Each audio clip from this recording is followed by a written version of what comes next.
that connects you with the different voices, topics, and perspectives about relationships to grow a deeper understanding. Relationships are hard. This is real life. Hear both sides while we tap into the fun. Ask what would be spicy. The bad. Toxic relationships. And everything in between. Boy, bye. Now let's talk it out to work it out with your licensed counselor, Portia Smith.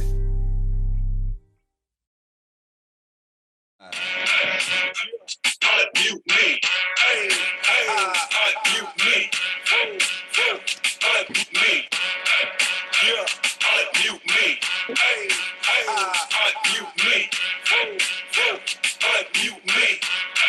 Hey, unmute me. We got the word on the street. Unmute me. The latest gossip and the tea. Unmute me. Don't turn me off, let me speak. Unmute me. You'll tune in every week to unmute me. We got the word on the street. Unmute me. The latest gossip and the tea. Unmute me.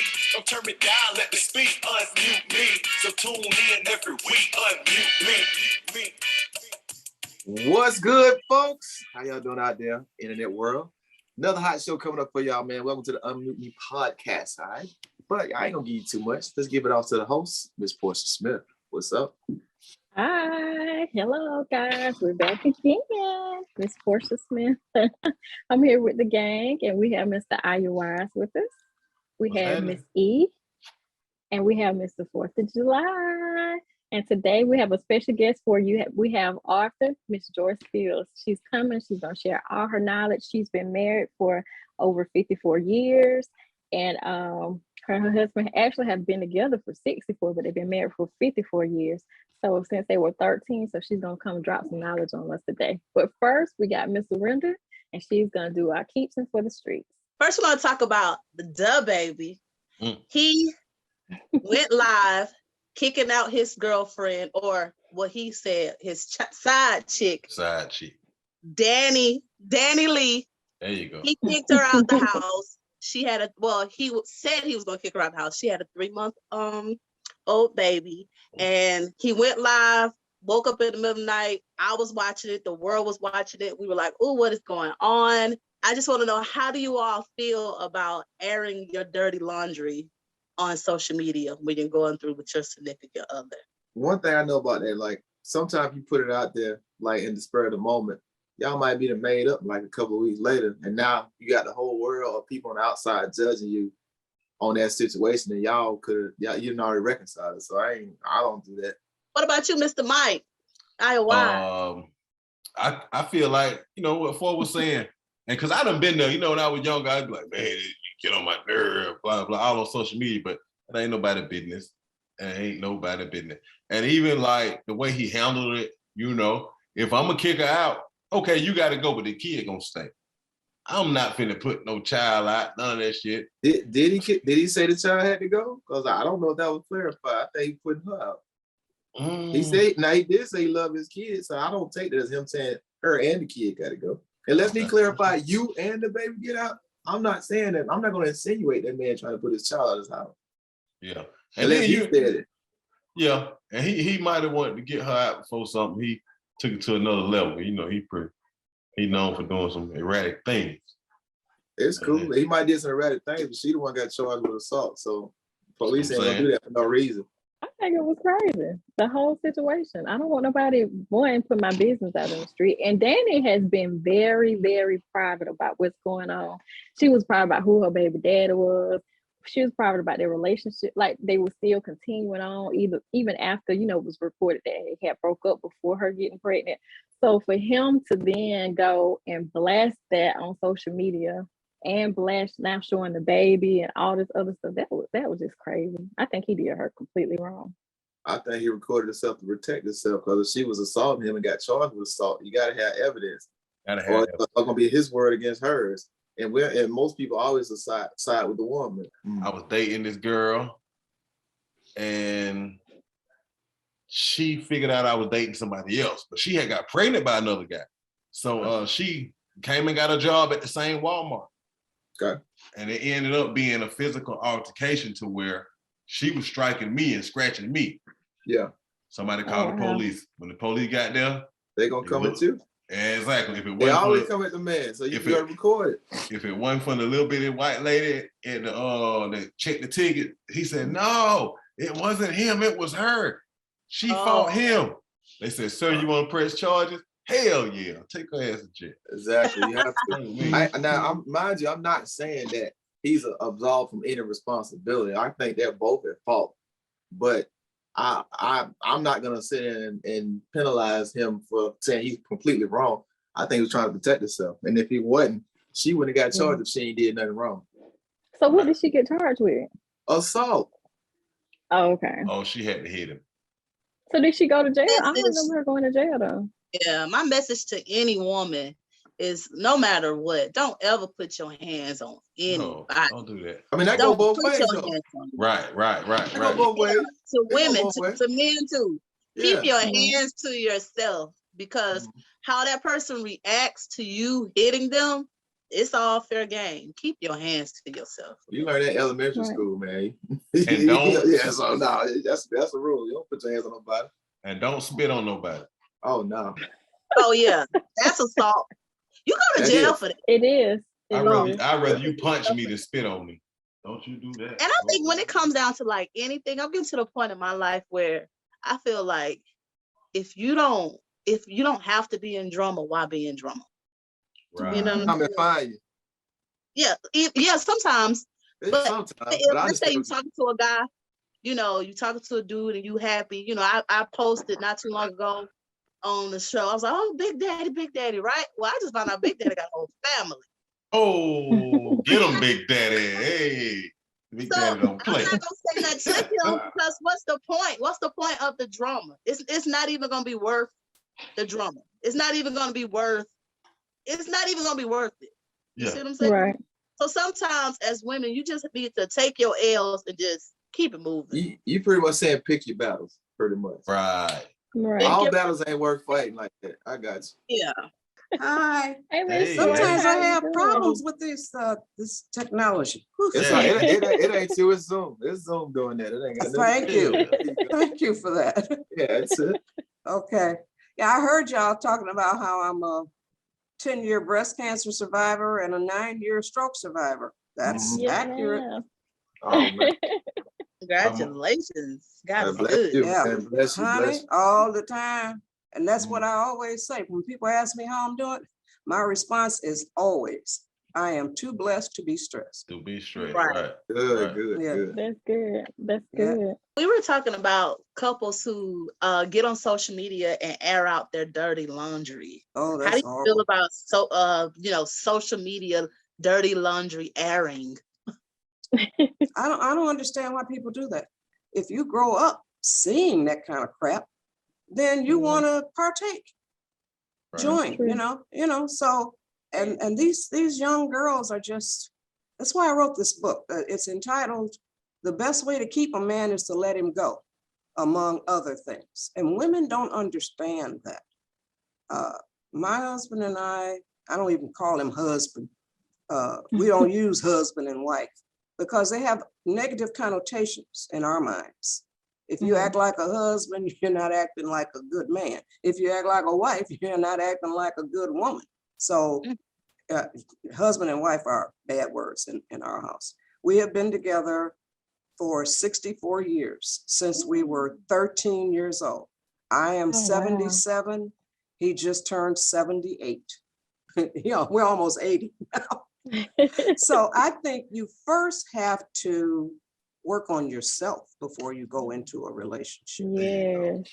Yeah. And if you are the neck rolling kind of woman and and all of this stuff here, drop that crap. It is not necessary. When you're with your girlfriends, that's it. Yeah. But you got to decide when you're with your man, you don't do that neck rolling stuff and that pop in your hand. And then what is that? They say, talk to the hand. That makes no sense. That's not how you create a good relationship. But like I said, you first have to work on yourself. If you like you, and there are a lot of people that don't like themselves. There are a lot of people that don't like themselves. I'll repeat that again. There are a lot of people that don't like themselves. They conceal it by fancy cars, designer clothes, Rolex watches, or those kind of expensive. They try to hide behind material things. And I mean, if you get with a guy who doesn't have a car, he has to get the bus to come to see you. That's okay. Yeah. No, that's okay. He can get a car at some point. If you like him, if you like his personality, if you like his character, hang with him and help him. I don't think you see that nowadays, Miss Joyce. Nah, she's speaking of especially with the younger generation. Yeah, that's yeah, I understand that, but you know, it's like they have a lot of all of this stuff is going to lead to very unhappy people later in their lives. They're going to be very miserable, and I don't even know what's going to happen, but you really have to like yourself. There are so many superficial things, you know, you have to help your man. Did you know, do all of y'all know that we all are conceived as females? Yep. Yeah, I knew that. Yes. Yes. Every last one of us. Now, that tells me that you have to give the males time, because it takes time for them to get their junk and all the rest of the stuff that goes with being a male. And I'm glad you're a male on here too. So you already know that. But so that tells me if in the womb, it takes more time for them to come into ready to be being born. And then the female, we ready from jump. From out the gate already. Yes, ma'am. Yes, sir. We already. And we are also very domesticated as little girls. So we are prepared to make a home for a man. Yeah. We have tea parties. The boys don't come into tea parties that little girls had, you know. And we are learning how to take care of a family, how to set a table. That's all these little things. So women, females do not add 2 and 2 together. And if they do, they come out with 5. So it's all about knowing that it takes a little bit more time and patience. You really, really got to have patience. Guys have to have more time. We do. That's all there is to it. I know from my 20s, I'm not as the whole way I conduct myself and the way I think about relationships is very different now. Like I'm in my 40s now, and I can actually say I'm more mentally prepared to be in a long-term relationship more so now. Yeah. And I kind of came into that probably like my mid-30s. You look like you're in your 20s. You could pass for a teenager. Oh. We tell him that all the time. We tell him that all the time. When I first found out, I was like, what? I'm about mid-40s, man. Oh, no. You look wonderful. Well, you Black too. crack. Don't tell your husband I said right. that too, right? Come on, I'm trying to catch up to you. But I'm glad to hear you say that, because not a lot of men would even concede that point. Well, I can think most men my age, like if you've been single around 35, you like, you know what? It's just a different level of understanding that you have and a certain wisdom you gotta have. And also I move more with intent versus just trying stuff out. I do a lot of stuff intentional now. Oh, that is, I can't say enough about that statement. Yeah, you have to move with intent. And my life has been 100% better since I moved with intent. Oh, wow, you got it. So now you only do like potential dating. Like you don't even entertain someone if you have a wife in them. No, I don't date at all. But if I do decide to date, I have to ask, what is my intent with this woman I'm trying to pursue? What am I looking for? Can you tell us a little bit more about what inspired you to write that book? Oh, that's an interesting story. I was 15 years old. My late mother-in-law, she wasn't my mother-in-law at the time, obviously. Her son, and my husband's name, we don't use that term husband. My man's name is Frederick, but his nickname is Pap. So PAP, that's his nickname. And I've called him that since I was 13 years old. So when I call him Fred, I'm either mad or playful or something like that, but it's Pap. So we were standing in the front yard of his house, just the three of us, his mother, him and me. And his mother said to me, the best way to keep a man is to let him go. I don't know why she said it. It stayed with me that long. So the book is entitled, The Best Way to Keep a Man is to Let Him Go, among other things, because I decided that there were other things involved in keeping a man other than just letting him go. My breast cancer journey to greater joy, taking the fear and mystery out of a breast cancer diagnosis. And that was my intention. Like you talk about intention. That was my intention for the book. Right. I wanted to take the fear and mystery out of it because I wasn't afraid. All I wanted, when my doctor found the lump, and I had stage 2, it wasn't that bad. So he found the lump and I wasn't afraid. I felt like I had been invaded by an alien, which I really was. So so I just wanted it out of me. I was so excited to have surgery. I said, the monster will be gone. When I went in for the surgery, Pap was absolutely amazed. My blood pressure was 123/53. I was so calm. Oh, All I was get it out. So then my son, he's 51 years old, and he was telling me, he's like, you had breast cancer, you act like nothing happened. Then you had a stroke and you act like nothing happened. So I felt wonderful. That was just God, you know, in me. So when Pap came to get me out from the hospital, I said I had to stop and get some green peas. So they told me for the incision, I had to put frozen green peas on my breast. So we stopped at the grocery store and I was walking through the grocery store looking for the green peas after the surgery. So I didn't think anything of it. So I just do what I have to do. Right. And thank God that he makes it so that I'm able. Yeah. My mother, she's a 2-time breast cancer survivor. Bless her heart. And she has myeloma now, but it's just like you said, she just carry on like it's normal. Tell her I said that's the way to go. Go right on ahead. Keep on stepping. I'm sure she'll watch it. Yeah. So, but that's, and one of the readers of my breast cancer book, she said, I wish I had pulled it up. I didn't even know I was going to be doing this part. But she said, anybody that's going through a life-threatening whatever should read my book. Where do we get your book? Where do we go? That's going to be one of her Christmas gifts from me. Goodshortbooks.com. Okay.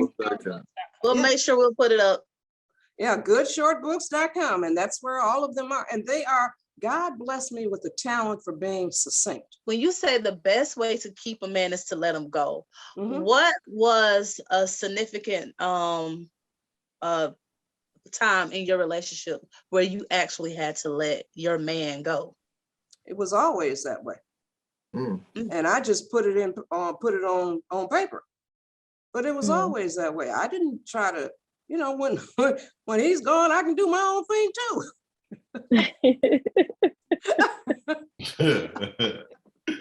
For real. Yeah, but see, but if he's not gone, you still do your own thing. But the tips that I would give is patience. That's the number one thing. Patience. You gotta stop wanting everything to be done when you want it to be done. You know, if you relax and just sit back and relax and just, it'll happen. So, and if it doesn't, that's still okay too. You always have time to stop and think. I posted something like that on social media. I posted like a flyer. You always have time to stop and think, even if it's for a few minutes or for a long time. And you can always say, I have to think about that and get back to you. Don't put pressure on yourself. Yeah. Think about it and then tell them that. And then sometimes they'll put pressure on you and just say, no, I'm not going to accept that pressure because, you know, and just, you don't get mad. You don't get frustrated. You just calmly state that. That's another thing. Stay calm. Stay calm. Thank you. Oh my Mhm. God. So the way that I was raised, I'm the oldest of 7 kids. And my next brother next to me, he died in 2013. He had 4-stage lung cancer. It really blows my mind how it's just, and I don't know if I'm gonna ever get over that. He was my hero. So, but at any rate, Pap wrote the first pages of the book. So I had finished writing and I wanted to capture the way that our parents raised us, because they raised us in such a healthy way. We didn't know that they did such a good job. All of my siblings, we adore each other. And we talk I live in California, they live in Michigan. And we do a sibling Zoom every 2 weeks on Sundays.